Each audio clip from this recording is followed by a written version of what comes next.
You've heard it, new year, new beginnings, new Torah study. What does that mean? Let's take a closer look.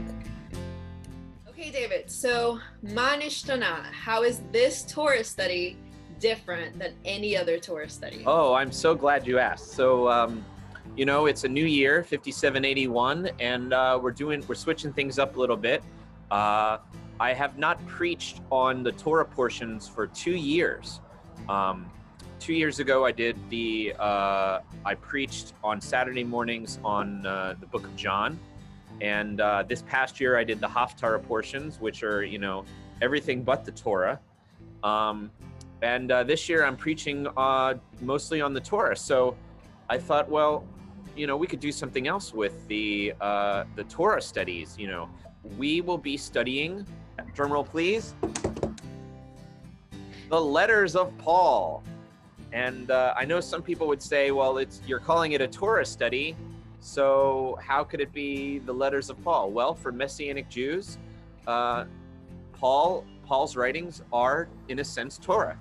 Because Torah has a broad meaning. It doesn't just mean the first 5 books. So this is our Torah study. This year is going to be diving into Ephesians. I'm very excited. I've been reading about him and reading about Paul, reading about Ephesians, and getting ready. And it's been just a joy to research this, and I'm very excited.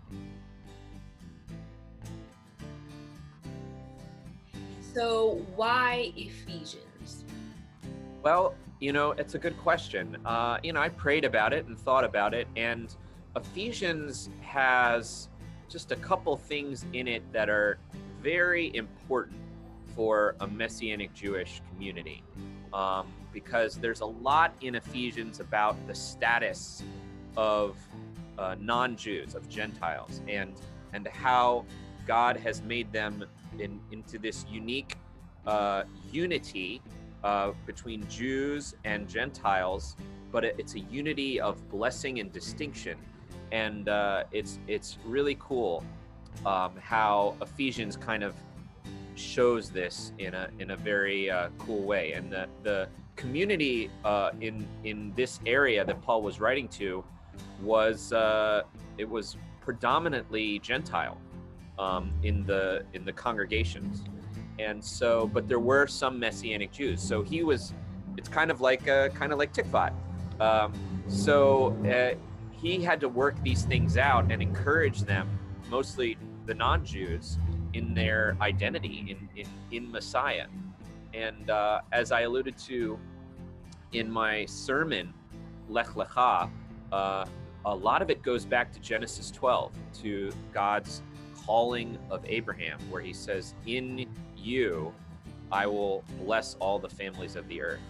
So this is very much in view, in my opinion, of what Paul was writing about and thinking about. And it's the fulfillment of the Abrahamic blessing, coming to fullness. And Paul is a very controversial figure in Christianity. And the large majority of theologians say that he no longer kept the Torah, that he didn't consider himself Jewish, or didn't think that was important, or that we're no longer Jews and Gentiles, now we're this third thing, like a new thing. But I don't really see Paul that way, and there are a lot of scholars, including our former Rabbi David Rudolph, who would see Paul within Judaism. So I'm excited to share about this letter, this epistle, from that perspective, because I think we're going to see some new things that, maybe even if we're familiar with these letters, even if we've been to congregations and heard sermons based on Ephesians, that we'll get something new.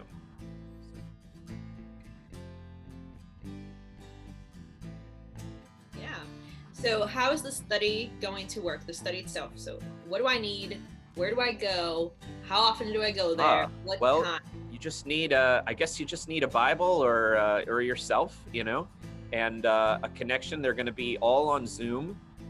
So wherever you are in the world, if you're available at 7 p.m. Eastern on a Tuesday, on one Tuesday per month, then you can show up and we'll talk about it. We're probably going to do about a chapter per session. The first one, I'm going to do a lot of intro stuff. Maybe we'll get to the text itself, but it's going to be about a chapter per session. Okay. But we might get stuck on something, something we might, park a little bit and talk it through. We might, or maybe we'll go faster, I don't know.